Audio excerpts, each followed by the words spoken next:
Question number 7.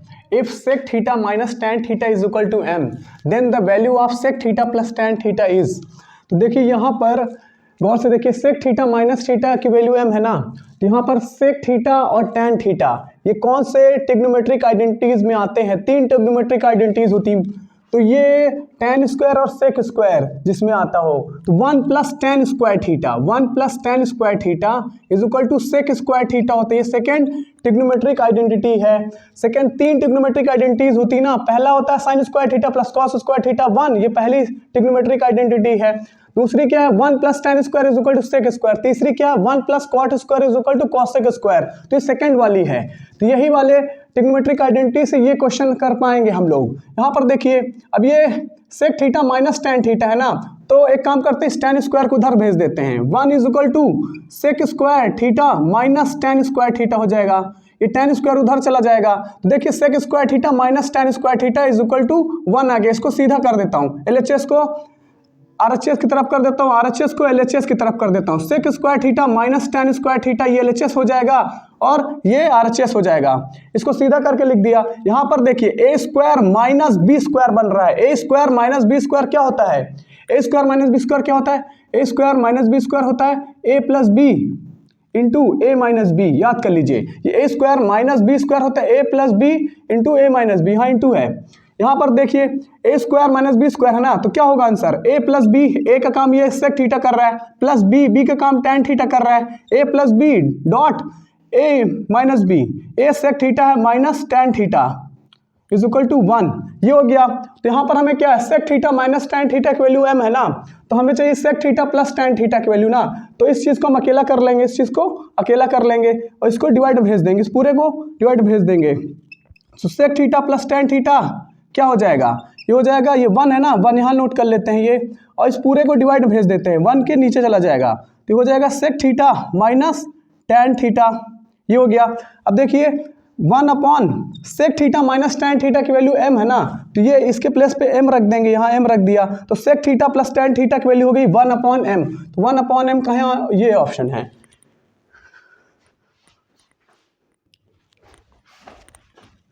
Question number 8. From the data 1, 4, 7, 9, 16, 21, 25, if all the even numbers are removed, ये data है 1 है, 4 है, 7 है, 9 है, 16 है, 25, ये डेटा है। इसमें से इवन नंबर रिमूव कर दीजिए। इवन नंबर ऐसे नंबर होते हैं जो 2 से डिविजिबल होते हैं, जो 2 की टेबल में आते हैं वो इवन नंबर होते हैं। ये 2 की टेबल में आता है, ये 2 की टेबल में आता है। तो इवन नंबर हटा दिया तो अब क्या बचा? 1 बचा, 7 बचा, 9 बचा और 25 बचा, ये हो गया। तो कह रहा है कि from the data 1, 4, 7, 9, 16, 21, 25, if all the even numbers are removed, then the probability of getting at random prime number, तो प्राइम नंबर आने की प्रोबेबिलिटी क्या है? तो मैंने बताया था ना, जिस चीज़ की प्रोबेबिलिटी निकालनी है उसको गिन लीजिए वो कितने हैं। तो प्राइम नंबर क्या होता है? प्राइम नंबर ऐसा नंबर होता है जिसके सिर्फ 2 फैक्टर हों, ओनली 2 फैक्टर्स, जिसके सिर्फ 2 फैक्टर्स हों, 1 और वो खुद, जिसके 2 फैक्टर होते हैं वो प्राइम नंबर होता है। ऐसा नंबर जो सिर्फ दो की टेबल में आए, मतलब जिसके सिर्फ 2 फैक्टर्स हों वो प्राइम नंबर होता है। तो जैसे यहाँ पर 1 जो होता है ना, 1 का सिर्फ एक ही फैक्टर है तो 1 प्राइम नंबर नहीं माना जाएगा। 7 प्राइम नंबर, क्योंकि 7 के पास 2 फैक्टर हैं सिर्फ। 1 के टेबल में आता है तो 1 इसका फैक्टर हो गया 7 का, और 7 के टेबल में आता है तो 7 भी एक फैक्टर है, तो 1 और 7 इसके 2 फैक्टर हैं। ये 1 के टेबल में भी आता है, 3 के टेबल में भी आता है, 9 के टेबल में भी आता है, इसके 3 फैक्टर्स हो गए। ये 5 के टेबल में भी आता है और 5 के टेबल में भी आता है, यहाँ 21 भी है, 21, 25। ये जो है 3 के टेबल में भी आता है, 7 के टेबल में भी आता है, 1 में भी आता है, 21 में भी आता है, 4 फैक्टर हो गए, ये भी प्राइम नंबर नहीं है। तो प्राइम नंबर कौन है? 7 है और बस एक ही प्राइम नंबर है। तो जिसकी प्रोबेबिलिटी पूछी जाए उसको गिन लीजिए वो कितने हैं, प्राइम नंबर कितने हैं? प्राइम नंबर सिर्फ एक है ये। अब उसमें से टोटल नंबर्स कितने हैं? टोटल नंबर्स कितने हैं? यहाँ पे टोटल नंबर्स कितने हैं? प्राइम नंबर ये है, सिर्फ टोटल नंबर 5 है, तो नीचे 5 रख देते हैं। प्रोबेबिलिटी कैसे निकालते हैं? जिसकी प्रोबेबिलिटी पूछी जाए उसको गिन लीजिए वो कितने हैं। प्राइम नंबर 1 है और टोटल 5 नंबर हैं, तो 1/5 आंसर हो जाएगा।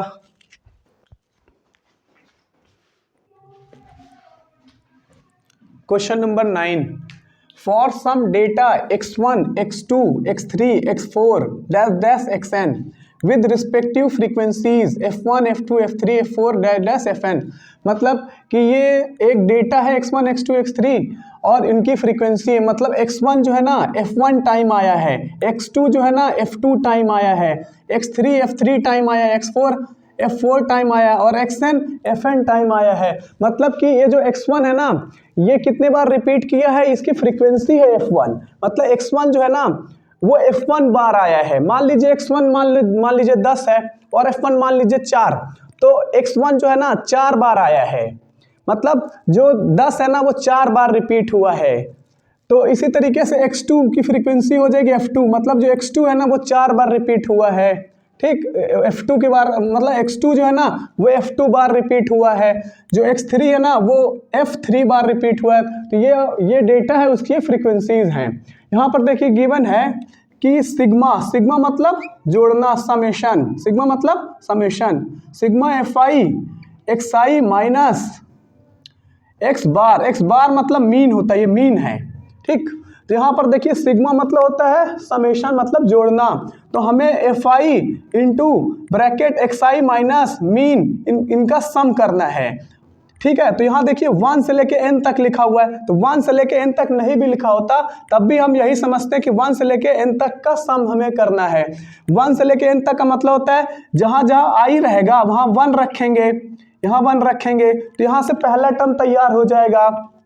ठीक है, फिर यहाँ पर 1 से लेके n तक हमको समेशन करना है ना, तो पहला टर्म मिल गया, फिर यहाँ 2 रखेंगे, यहाँ 2 रखेंगे तो दूसरा टर्म मिल जाएगा, फिर यहाँ 3 रखेंगे, यहाँ 3 रखेंगे, तीसरा टर्म यहाँ मिल जाएगा, फिर यहाँ 4 चौथा टर्म मिल जाएगा। इसी तरीके से फिर लास्ट में n यहाँ रखेंगे, n यहाँ रखेंगे तो nth टर्म मिल जाएगा। तो इन सभी टर्म्स का सम को बोलते हैं सिग्मा, ये सिग्मा निशान है। ठीक, तो याद रखिएगा सिग्मा मतलब होता है फर्स्ट से लेकर के n तक जो भी टर्म्स रहेंगे उन सभी का सम। तो इसका सम किसके बराबर होगा, तो देखिए हमने मीन चैप्टर में पढ़ा है कि मीन का फॉर्मूला क्या होता है, मीन होता है, तो मीन का फॉर्मूला होता है sigma xi dot fi upon sigma fi। तो इसको याद कर लीजिएगा। तो सिग्मा के नीचे यहाँ 1 और n, 1 से n नहीं लिखा हुआ, तो कॉमन अंडरस्टैंडिंग होती है कि सिग्मा 1 से लेकर के n तक रहेगा। मतलब यहाँ पर जो xi है इसको 1 रखेंगे, fi को भी 1 रखेंगे तो एक टर्म आ जाएगा, फिर xi को 2 रखेंगे, fi को 2 रखेंगे दूसरा टर्म आ जाएगा, फिर xi को 3, fi को 3 रखेंगे तो यहाँ से तीसरा टर्म आ जाएगा। इसी तरीके से पूरा n टर्म तक जाना है। Sigma 1 to n xi fi, sigma 1 to n fi ये है, तो मीन का फॉर्मूला होता है ना। तो हम एक काम करेंगे 1 और n नहीं लगाएंगे, इसको लगाना जरूरी नहीं, क्योंकि ये कॉमन अंडरस्टैंडिंग है कि जो समेशन करना है फर्स्ट टर्म से लेके n टर्म तक करना है। तो अब देखिए यहाँ पर हटा दिया इसको। अब एक काम करते हैं, हमें देखिए यहाँ पर xi माइनस मीन है तो इसको इधर भेजेंगे, तो इसको इधर भेज देंगे तो इधर 0 बचेगा ना, तो sigma xi dot fi upon sigma fi, और ये जो xi है ना उधर चला जाएगा माइनस xi माइनस x बार बन जाएगा, ये मीन है। अब यहाँ पर एलसीएम ले लेंगे, 0 is equal to sigma xi dot fi upon sigma fi minus x bar, ये है।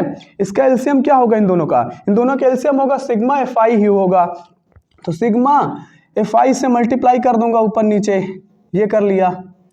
अब देखिए गौर से, डिनोमिनेटर सेम हो गया ना, मैं एक काम करूंगा sigma xi dot fi minus x बार डॉट सिग्मा fi, ये हो गया, पूरे में लिख दूंगा सिग्मा fi, ये लिख दिया। अब यहाँ से गौर से देखिए माइनस है ना, इन दोनों में सिग्मा fi कॉमन है, सिग्मा fi कॉमन है, तो एक काम करूंगा इसको इधर मल्टीप्लाई में भेज दूंगा, 0 इंटू सिग्मा fi हो जाएगा, और यहाँ पर सिग्मा fi को कॉमन ले लूंगा। क्या कॉमन लूंगा मैं, सिग्मा fi कॉमन है, गौर से देखिए सिग्मा fi कॉमन ले लूंगा, सिग्मा fi कॉमन ले लूंगा तो क्या बचेगा, सिग्मा fi कॉमन लेने का मतलब सिग्मा fi से इसको डिवाइड करूंगा तो xi बचेगा, माइनस इसको सिग्मा fi से डिवाइड करूंगा तो x बार बचेगा, अपॉन, अब ये जो अपॉन में था ये तो इधर चला गया तो ये 0 हो जाएगा। तो ये गौर से देखिए sigma fi xi minus x बार की वैल्यू क्या आ गई, 0 आ गई, तो 0 ऑप्शन हो जाएगा।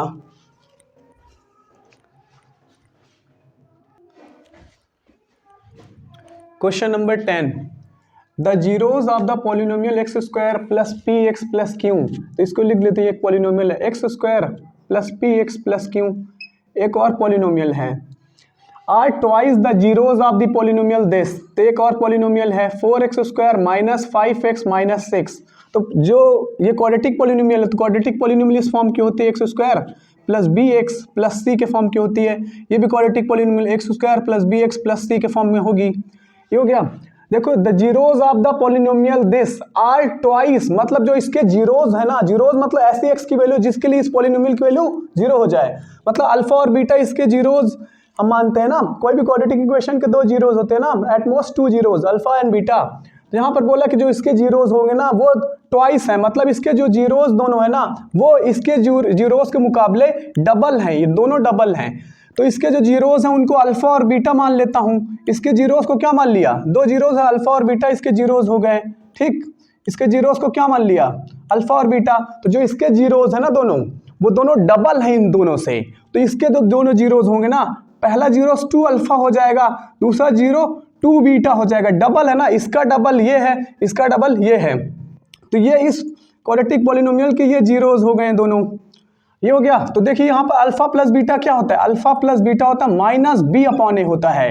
याद कर लीजिए, अल्फा प्लस बीटा क्या होता है, दोनों जीरोस का सम होता है माइनस बी अपॉन ए।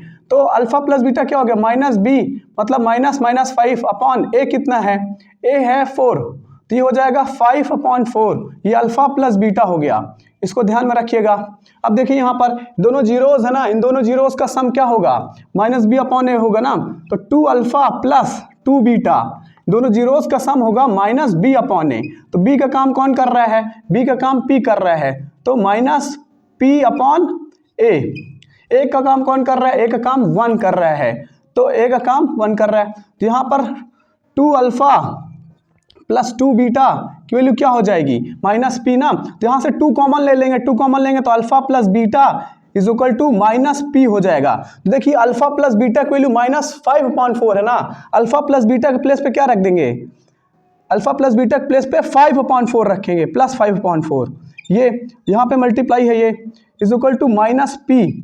तो ये 2 कैंसिल हो जाएगा, तो हो जाएगा 5/2 is equal to minus p. मतलब पी की वैल्यू कितनी आ गई, पी की वैल्यू आ गई माइनस 5/2। तो ये पी की वैल्यू हो गई, पी कहाँ है, तो पी की वैल्यू माइनस 5/2 ये हो जाएगी। इसको एक दूसरे तरीके से भी कर सकते थे। देखिए इसके जो जीरोज है ना उसको निकाल लेते हैं पहले।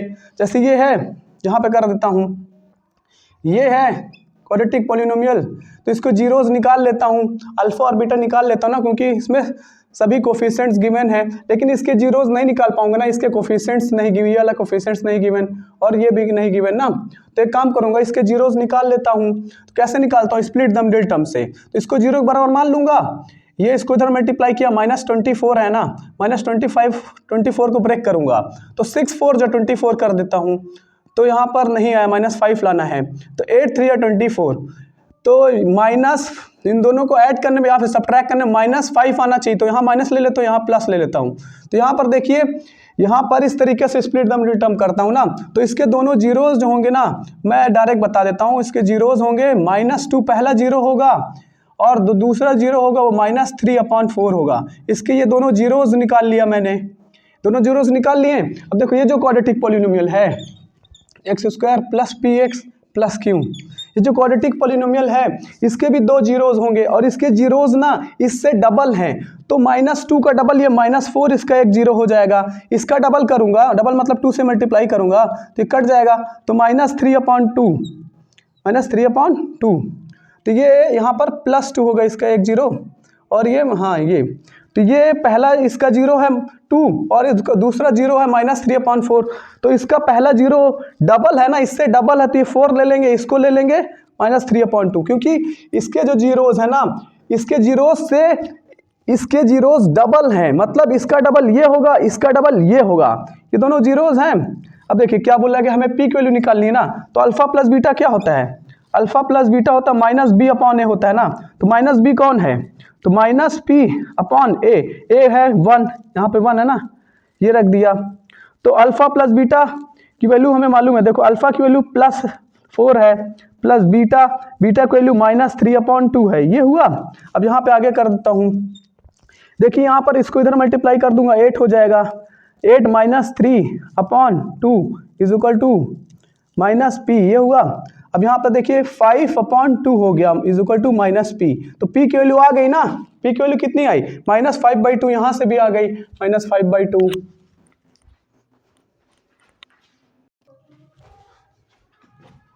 Question number 11, if the distance between the points 3, -5 and x, -5, तो देखिए दो पॉइंट हैं, एक ये पॉइंट है 3, -5, दूसरा पॉइंट है ये x, -5।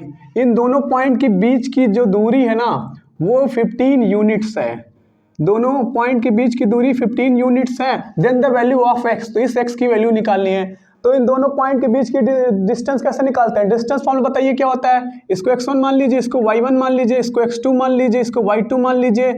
तो डिस्टेंस फॉर्मूला क्या होता है, ए बी डिस्टेंस कैसे आएगी, डिस्टेंस फॉर्मूला याद कर लीजिए क्या होता है, x2 - x1 whole square plus y2 - y1 whole square, ये डिस्टेंस फॉर्मूला, तो इसको रख लीजिए। अब देखिए ए बी का डिस्टेंस कितना है, 15 है, तो ए बी के नीचे 15 लिख देंगे, रूट के प्लेस पे रूट, x2 कितना है, x2 है x, माइनस x1 कितना है 3 होल स्क्वायर, प्लस y2 कितना है, y2 है -5, माइनस y1 कितना है, y1 है -5, तो ये होल स्क्वायर। तो ये रूट जो है ना, ये रूट उधर चला जाएगा तो 15 का स्क्वायर बन जाएगा। तो ये x - 3 होल स्क्वायर प्लस -5 प्लस 5 होल स्क्वायर हो जाएगा। देखिए 15 का स्क्वायर 225 होता है, is equal to x - 3 whole square plus minus plus minus तो 0 हो जाएगा, 0 का स्क्वायर 0 हो जाएगा। अब देखिए 0 नहीं लिखा जाता, 0 हटा दीजिए। इसको एक्सपैंड करने की गलती कभी ना करिएगा, a - b होल स्क्वायर मत लगाइएगा, नहीं तो परेशान हो जाएंगे आप, लंबा पड़ जाएगा। एक काम करिए, इस स्क्वायर को उधर भेज दीजिए स्क्वायर रूट में, तो स्क्वायर रूट में आ जाएगा, तो x - 3 हो गया। अब देखिए रूट 225 कितना होता है, स्क्वायर रूट 225 15 होता है, याद कर लीजिए इसको। यहाँ पर रूट 225 प्राइम फैक्टराइजेशन से भी आप निकाल सकते हो कि 15 आएगा, 225 15 आएगा। तो लेकिन रूट का जो आंसर होता है ना +-15 आप लिया करिए, +-15 याद रखिएगा। जब भी रूट के बाहर कोई वैल्यू आती है तो प्लस माइनस जरूर लगाइएगा, ठीक है। अगर रूट के बाहर कोई वैल्यू है तो प्लस माइनस लिया जाता है, तो +-15 लेंगे, +-15 इज इक्वल टू x - 3। तो अभी -3 को उधर भेज देंगे, +-15 + 3 हो जाएगा इज इक्वल टू x। तो यहाँ पर देखिए एक बार पॉजिटिव वैल्यू लेंगे, एक बार निगेटिव लेंगे, तो एक बार 15 को प्लस में लेंगे, 15 को जब प्लस में लेंगे 15 + 3 इज इक्वल टू x हो जाएगा। अगर 15 को माइनस में लेंगे, 15 माइनस में हो जाएगा, +3 इज इक्वल टू x हो जाएगा। तो 15 + 3 18 इज इक्वल टू x हो जाएगा, माइनस प्लस माइनस तो -12 इज इक्वल टू x हो जाएगा। तो -12 और 18 वैल्यू हो जाएगी, -12 और 18। तो यहाँ पे देखा आपने कि x की दो वैल्यूज ऑप्शन में भी दी हुई है।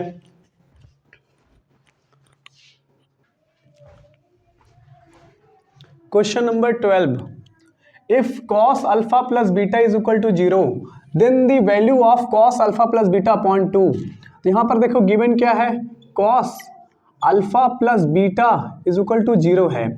तो यहाँ पर देखिए 0 जो है ना जान पहचान की वैल्यू है, तो 0 के प्लेस पे हम क्या रख सकते हैं, 0 के प्लेस पे हम रख देंगे cos 90, क्योंकि cos 90 0 डिग्री cos 90 डिग्री 0 होता है, cos 90 डिग्री क्या होता है, 0 डिग्री होता है। और यहाँ पर cos अल्फा प्लस बीटा के प्लेस पे cos अल्फा प्लस बीटा ही लिख देंगे। तो आप अब सोच रहे होंगे कि 0 को cos 90 ही क्यों लिख रहे हो, sin 0 भी तो 0 होता है, sin 0 क्या होता है, sin 0 भी तो 0 होता है, tan 0 भी तो 0 होता है। तो 0 के प्लेस पे आप tan 0 क्यों नहीं लिख दिए हो, sin 0 क्यों नहीं लिख दिए। मैं 0 के प्लेस पे sin 0 इस प्लेस नहीं लिखा क्योंकि यहाँ पर cos था, तो sin यहाँ रहता है, यहाँ cos रहता है, तो कैंसिल ना होता, ठीक है। जैसे मैं यहाँ पर रख दूँ sin 0 रख दूं, तो ये साइन कैंसिल नहीं होगा, तो अल्फा और बीटा की वैल्यू आ नहीं पाएगी। तो इस वजह से मैं यहाँ पर क्या रखूंगा, cos 90 cos रखूंगा ना, cos सेम रहे, सेम ट्रिग्नोमेट्रिक रेशियो रहे, तो cos 90 रखूंगा। तो cos कैंसिल हो जाएगा, तो alpha plus alpha plus beta 90 हो जाएगा। इसको याद कर लीजिए, कॉस कॉस कैंसिल हो जाएगा, अल्फा प्लस बीटा 90 हो जाएगा। ये फर्स्ट इक्वेशन हो गई। हमें देखो इसकी वैल्यू निकालनी है ना, इसकी वैल्यू निकालनी cos alpha plus beta upon 2 इसकी वैल्यू चाहिए। तो हमें अल्फा प्लस बीटा की वैल्यू तो मालूम है ना, अल्फा प्लस बीटा के प्लेस पे क्या रखेंगे 90, अल्फा प्लस बीटा के प्लेस पे 90, तो यहाँ पर 90 रख दूंगा क्योंकि अल्फा प्लस बीटा 90 है, अपॉन ये 2 रख दूंगा तो ये कैंसिल हो जाएगा, 45 हो जाएगा। तो कॉस 45 हो गया। ये जो वैल्यू है ना cos alpha plus beta upon 2, दरअसल ये कॉस 45 है। कॉस 45 क्या होता है, इसको याद कर लीजिए, कॉस 45 1/√2 होता है, 1/√2, ये ऑप्शन।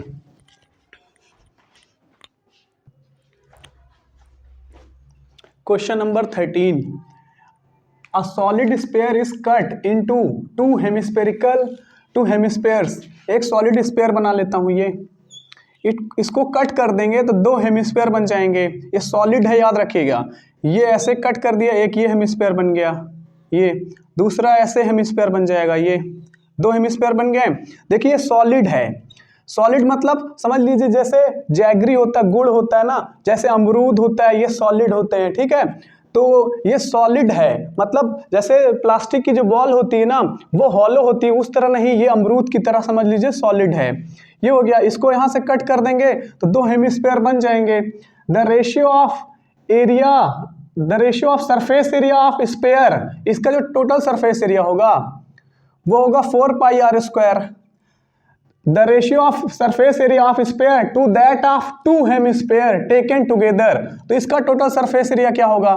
देखिए इसका टोटल सरफेस एरिया कैसे आएगा, ये जो होता है ये कर्व सरफेस एरिया होता है, और ये जो सरफेस होगा ये है, ये जैसे ये अमरूद है, मान लीजिए अमरूद का ये जो एरिया होगा ये होगा कर्व सरफेस एरिया, और जो ये होगा ये सर्कुलर जो एरिया है, ये सर्कुलर एरिया ना ये πr² होगा, और ये 2πr² होगा। ये कर्व सरफेस एरिया 2πr² होता है और ये πr² होता है, तो टोटल 3πr² हो जाएगा, ठीक। सिमिलरली ये जो कर्व सरफेस एरिया है ये होता है 2πr² होता है, और ये जो सर्कुलर पार्ट है ये πr² होता है, तो इसका टोटल सरफेस एरिया हो जाएगा 3πr², ये हो गया, ठीक। तो यहाँ पर देखिए इसका टोटल सरफेस एरिया 4πr² है, इसका टोटल सरफेस एरिया 3πr², इसका टोटल सरफेस एरिया 3πr²। यहाँ पर देखिए इन दोनों का सम कर लेना है हमको, फिर रेशियो निकालना है। तो रेशियो निकालना है तो इसका टोटल सरफेस एरिया और इन दोनों के टोटल सरफेस एरिया का सम का रेशियो, तो इसका टोटल सरफेस एरिया क्या है 4πr², और इन दोनों का सम कर लेते हैं, इन दोनों का सम कर लेंगे 6πr² हो जाएगा, कितना हो जाएगा 6πr², तो 6πr²। तो इन दोनों का रेशियो हमें चाहिए, रेशियो मतलब होता है डिवाइड कर लेना, डिवाइड कर ले रहा हूँ, ये रेशियो मतलब डिवाइड होता है 6πr², कट जाएगा क्योंकि वही स्पेयर को काट किया गया है, रेडियस सेम रहेगा, पाई सेम रहेगा, 4/6 मतलब 2/3 मतलब 2:3 आ जाएगा, तो ये ऑप्शन हो जाएगा।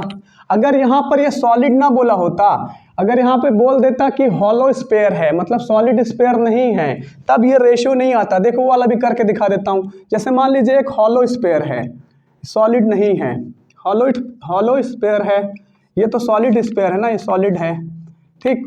तो जैसे हॉलो स्पेयर होता है ऐसे, मान लीजिए प्लास्टिक की बॉल है, इसको यहाँ से कट करते, जब कट करते तो ये एक हेमिस्फीयर बनता, एक ऊपर बनता हेमिस्फीयर, ऐसे 2 हेमिस्फीयर बनते हैं। तो ये जो सरफेस होता है, ये सर्कुलर वाला सरफेस, ये गैप होता, ये सरफेस नहीं होता ना, क्योंकि बॉल को कट करोगे तो ये सर्कुलर सरफेस नहीं रहेगा, ये वाला सरफेस नहीं रहेगा, तो खाली ये वाला 2πr² लेते, खाली कर्व सरफेस एरिया, इसका भी कर्व सरफेस एरिया खाली 2πr² लेते। ये जो डॉट जहाँ पर मैं डॉट कर रहा हूँ ये सर्कुलर एरिया नहीं होता ना, जब बॉल को आप कट करोगे, बीच से बॉल है इसको आप कट करोगे तो ये जो सर्कुलर पार्ट है ना वो नहीं रहेगा, इसमें भी सर्कुलर पार्ट नहीं रहेगा, तो इसका टोटल सरफेस एरिया क्या रहेगा 4πr²। इसका भी टोटल सरफेस एरिया, क्योंकि इसमें ढक्कन नहीं है, ये ढक्कन नहीं रहेगा, सर्कुलर पार्ट नहीं रहेगा, इस वजह से इसका टोटल सरफेस एरिया हो जाएगा 2πr² हो जाएगा, और इसका भी टोटल सरफेस एरिया क्या हो जाएगा, इसका टोटल सरफेस एरिया 2πr² हो जाएगा। तो तब रेशियो क्या आएगा, इसका टोटल सरफेस एरिया का रेशियो और इन दोनों के टोटल सरफेस एरिया का सम कर दीजिए, उसका रेशियो, तो तो 4 इन दोनों का सम कर देंगे 4 पाई आर स्क्वायर हो जाएगा। ये देखिए पूरा पूरा कैंसिल हो जाता, तब 1:1 आता। अगर यहाँ पर सॉलिड स्फीयर के बजाय अगर बोल देता हॉलो स्फीयर ना, तब 1:1 रेशियो आता। सॉलिड स्फीयर बोला, इस वजह से 2:3 रेशियो आया है।